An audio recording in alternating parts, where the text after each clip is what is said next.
ہم سب کے علم ہے کہ پچھلا بجٹ جو ٹارگٹ رکھا گیا تھا وہ 5500 ارب کا تھا, وہ نہیں پورا ہو سکا. تو اگر پچھلا ٹارگٹ پورا نہیں ہوا اور ہم کووڈ کے اندر ہیں, ہماری انڈسٹریز نہیں چل رہی, ہمارے لے آفس ہو رہے ہیں, تو اگر ہم اپنے ٹیکس کے ٹارگٹس کو بھی زیادہ رکھیں گے, ہم ایسی شرائط رکھیں گے کہ آپ کی انجینئرنگ سیکٹر بھی نہ چلے, ہماری اگر الائڈ انڈسٹریز بھی نہ چلیں, ہمارے لوگ بھی لے آف نہ ہوں, تو پھر ہمیں یہ چاہیے کہ ہم ایسی پالیسیز دیں. میں دوبارہ ایک دفعہ ریکویسٹ کروں گا گورنمنٹ سے کہ جتنی بھی انوملیز ہیں ان کو دور رکھیں. السلام علیکم ناظرین, نیوز 6 کے ساتھ میں ہوں آپ کی میزبان فلک بٹ, اور میرے ساتھ موجود ہیں کاشف انور صاحب. آج ان سے بات کریں گے اور جاننے کی کوشش کریں گے کہ وفاقی بجٹ کے حوالے سے ان کا کیا کہنا ہے. کاشف انور صاحب, آج کی میٹنگ کے حوالے سے مجھے بتائیے گا, جو سیمینار کے حوالے سے ہوئی ہے اور وفاقی بجٹ جو پیش کیا گیا ہے, اس کے بارے میں آپ کا کیا کہنا ہے؟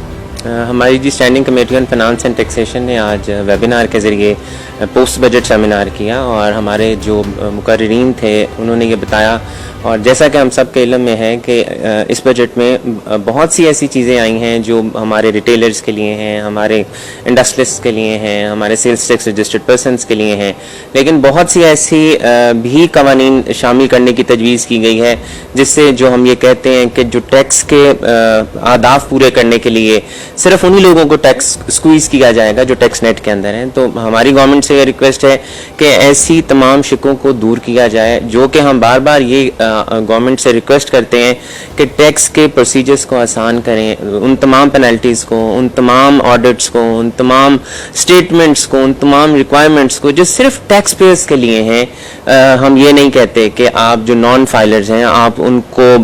ضرور پینلائز کریں, آپ ان کو سزائیں دیں, لیکن جب آپ ٹیکس پیئر کو جب آپ سہولیات فراہم کریں گے تو جو لوگ ٹیکس نیٹ کے اندر نہیں ہیں وہ ضرور آئیں گے. جیسا کہ اس بجٹ میں یہ آیا کہ اگر آپ انکم ٹیکس کی اسٹیٹمنٹ فائل نہیں کریں گے تو آپ کا روز کا جرمانہ 2500 روپیہ ہوگا. ہماری پالیسیز جو ہیں جو بہتر آئی ہیں, جیسا کہ ریٹیلرز کی ایک ریکویسٹ تھی کہ کنزیومر جو آپ کے ہیں اینڈ کنزیومرز ہیں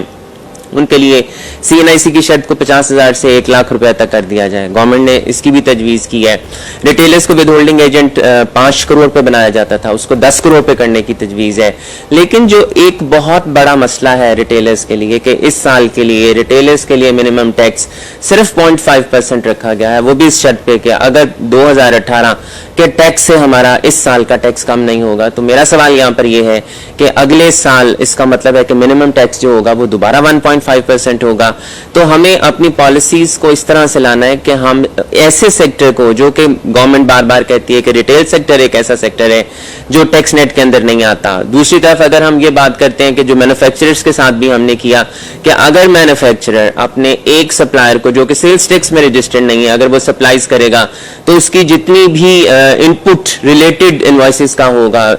ریلیٹڈ سیلز کا ہوگا, وہ اس کو نہیں ملے گا. دوسری طرف شرط یہ رکھ دیتے ہیں کہ اگر آپ اپنی سپلائز ان رجسٹرڈ پرسن کو کریں گے اور 10 کروڑ سے زیادہ ایک ان رجسٹرڈ پرسن کو کریں گے تو آپ کے ایکسپینسز بھی 20% تک ڈس الاؤ ہو جائیں گے. تو اگر آپ نے ایسی پالیسیز بنانی ہے کہ ایسے لوگ جو بالکل ٹیکس کو پوری طرح سے اس پہ عمل کرتے ہیں, کیونکہ ایک مینوفیکچرر جو ہے وہ تو اپنی ایک انوائس بھی CNIC کے بغیر اپلوڈ نہیں کر سکتا. تو اس کا یہ مطلب ہے کہ ہم ان مینوفیکچررز کو صرف سکویز کرنا چاہ رہے ہیں جو ٹیکس کے تمام پروسیجرز کو پورا کرتے ہیں, جو سیلز ٹیکس بھی دیتے ہیں, انکم ٹیکس بھی دیتے ہیں, باقی ڈپارٹمنٹ COBS, سوشل سیکیورٹی, سب کے ساتھ وہ مل کر چلتے ہیں. یہاں پر میں ضرور اس بات کی بھی تعریف کرنا چاہوں گا کہ امپورٹرز کے لیے ہمارا جو ود ہولڈنگ ٹیکس ہے اس کی لمٹ کو 5.5% سے 1% اور 2% کرنے کی تجویز کی گئی ہے. یہ بھی بہت اچھا. الٹیمیٹلی ہمارا ایک بہت بڑا ایشو تھا ریفنڈ کا کہ ریفنڈز نہیں ملتے ہیں, اور ریفنڈز کے لیے ہمارے کیش فلوز کا پرابلم آتا ہے. اپنی انڈسٹریز کو چلانے کے لیے, اپنے کاروبار کو چلانے کے لیے ہمیں بینکوں سے پیسے لینے پڑتے ہیں, اور اگر انٹرسٹ پہ پیسے لے کر ہم نے اگر وہ ٹریجری کو دے دینے اور ہم نے ایڈوانس ٹیکس کی مد میں گورنمنٹ کی پھر ریکویسٹ کرنی ہے کہ وہ ہمارے ریفنڈز واپس کیے جائیں, اس سے پھر ہمارا ایشو آتا ہے. یہ گورنمنٹ نے یہ اچھا اقدام اٹھایا ہے کہ اس کو 1% اور 2% کر دیا تاکہ نہ ہی ریفنڈ, نہ ہی ود ہولڈنگز ہوں گی, نہ ہی آپ کو ریفنڈز کا مسئلہ ہوگا. جو ود ہولڈنگ کی بھی یہاں پر ایک شرط رکھی گئی ہے کہ ایسے تمام رجسٹرڈ لوگوں کو